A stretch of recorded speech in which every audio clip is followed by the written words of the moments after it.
Good evening. Thanks for joining us. I'm Kim Christensen. Tonight, city leaders in Aurora turned down the chance to apologize to the family of Kylan Lewis. He was unarmed when he had a phone in his hand and was shot and killed by Aurora police back in May. 9 News reporter Rachel Krause was at tonight's council meeting. And Rachel, a lot happened tonight. Yeah, this all started with a resolution in tonight's agenda, one that called for an apology to the family of Kylan Lewis. Now, City Council voted 8-2 to remove that apology from the agenda. And when the vote came down, that's when protesters took over the meeting. This meeting now becomes ours. Say his name. Say his name.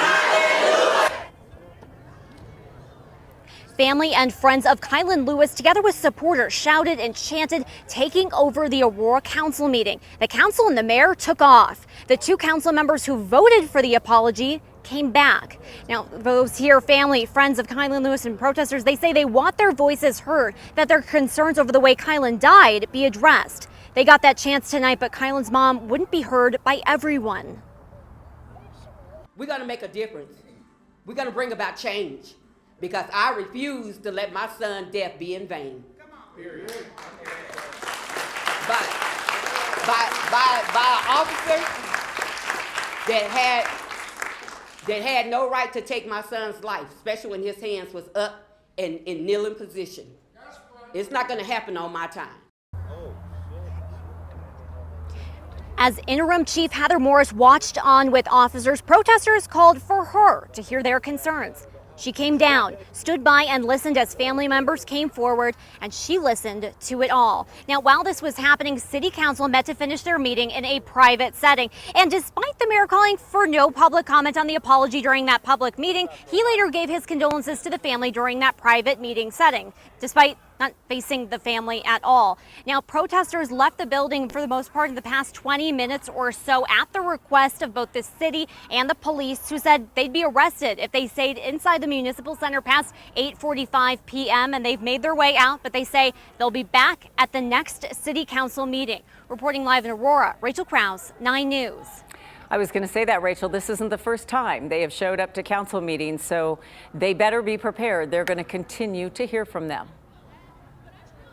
Absolutely, Kim. They want their voice heard. Okay. Thanks for following up. We know you'll probably be back there again. Thank you, Rachel. Also tonight at Aurora City Council, they're deciding if voters will see another Pitball, a topic brought up on the November ballot. This time after voters chose to ban the dog breed. That was in 2014. Then in 2021, City Council lifted it. A man who voted in favor of the ban filed a lawsuit claiming the city disregarded the choices of the people they represent. An Aurora district judge agreed, saying the ordinance could only be changed by another vote. If City Council does decide to put the issue on the November ballot, the city estimates it will have to pay nearly $300,000 to host a special election. Right now, Westminster City Council is taking on a hot topic, holding public comment ahead of a council vote on a 400-acre off-leash dog park in Westminster Hills open space. The city proposed making it smaller or closing it to help conserve it, but a lot of dog owners aren't happy with that plan. A vote is expected tonight. Democratic Governor Gov Polis has declared a disaster emergency in response to an avian flu outbreak at a commercial poultry plant in Weld County. This comes as 25% of the state's livestock herds have contracted the virus, as well as the first human case in 2 years. Officials say the only people exposed to the virus are working directly with animals that are infected. This week will really feel like summer out there. It's been really nice for a few days. And while it wasn't that hot today, temperatures are continue to inch up as we head towards the weekend. We could even see 3 straight days in Denver reaching 100 degrees from Friday through Sunday. And rain chances through the weekend, not looking so great. Kathy, everybody else, a lot of other places are feeling this heat. Now I guess it's our turn. It is, unfortunately, Kim. There has been a heat wave, excessive heat for a prolonged period of time across the western U.S. Much of the western states experiencing the heat that we are about to see at the end of this week. It was nice today. Sunshine and low 80s in July is pretty much unheard of. The heat is coming and record high temperatures are possible, not just one day, but maybe 1, 2, 3 days, including the weekend. The temperatures have cooled off a bit this evening. Comfortable 60s in downtown Denver, 70s out on the eastern plains. A bit of wind out there, not really bringing in that low level moisture that would aid in shower or thunderstorm development development. We've got a hazy sky out there, an ozone alert, and ozone action day today through 4 o'clock tomorrow. We are tracking a couple of thunder showers over southern Colorado. They're quickly moving out into New Mexico. Severe weather threat moving through the evening hours extends well off to the east, and that's pretty much the remnants of the Hurricane Beryl, which moved onshore and is still creating issues tonight. So temperatures trending comfortable this evening, but we're turning up the heat later on this week. Kim, I'll detail the timing and the impacts of the incoming heat wave in just a bit. Okay, we'll look for that. Thanks, Kathy. We have learned the name of a woman killed in a boating collision over the weekend. The Archuleta County coroner says Michaela Wright died in the crash at Navajo State Park on Saturday. She was 25 years old. CPW says a boater hit a tube. There were 3 people on the water.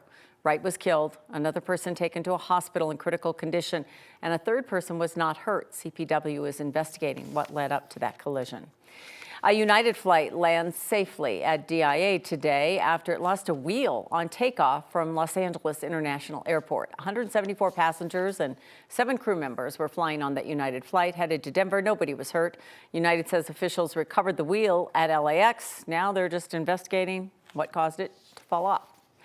Investigators are working to figure out what started a big fire today in Denver's Elyria-Swansea neighborhood. It happened just before 3 near 47th and Vine. Denver Fire says it started in a detached garage, and then the flames spread to a home and 2 other structures.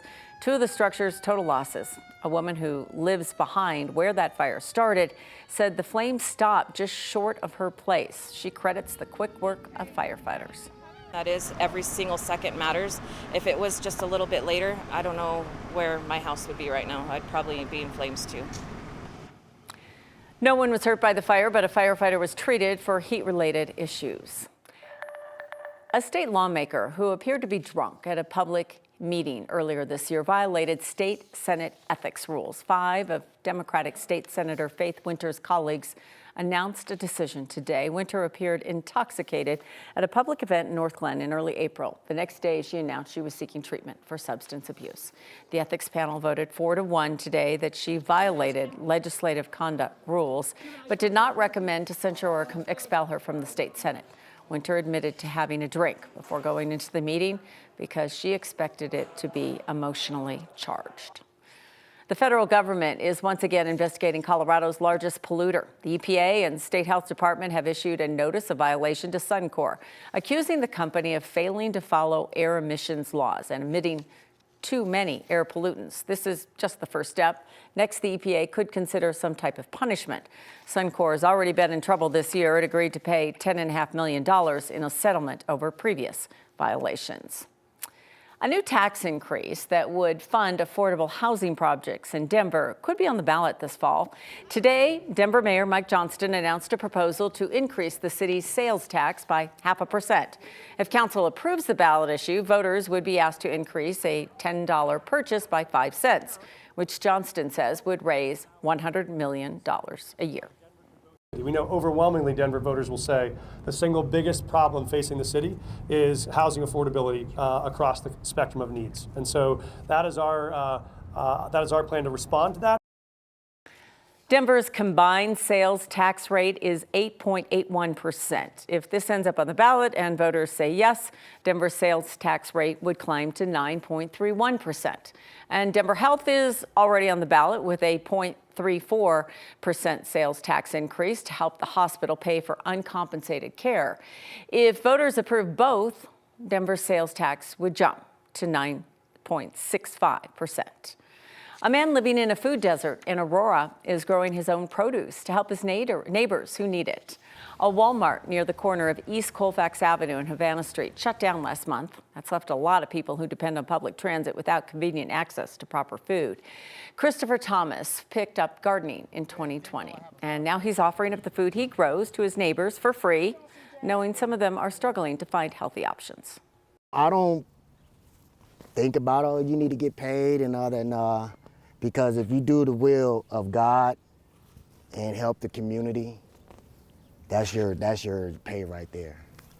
So it's nothing to me. This weekend, Food Justice Northwest and Councilwoman Crystal Murillo are hosting a community meeting to talk about access to fresh food in that area. It's happening at Mount View Elementary Saturday morning at 10 a.m.